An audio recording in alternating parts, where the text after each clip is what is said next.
কিছু কিছু সম্পর্ক এমন থাকে যে সম্পর্কে ভালোবাসি এই শব্দটা কখনোই ব্যবহার করার প্রয়োজন হয় না।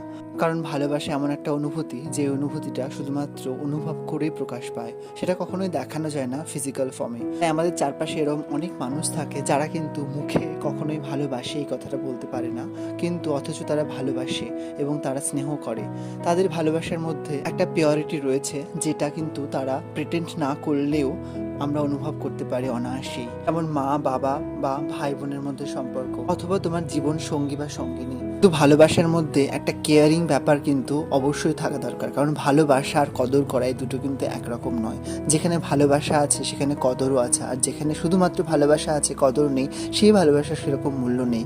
কারণ আমরা সবসময় ভালোবাসি বললেই হয় না, কিন্তু ভালোবাসার কদরও করতে হয়। কেয়ারিং নেচার থাকা ভীষণ দরকার, সে যেই হোক না কেন তুমি। আর আমার মনে হয় এটা কিন্তু সব থেকে একটা গুরুত্বপূর্ণ বিষয়।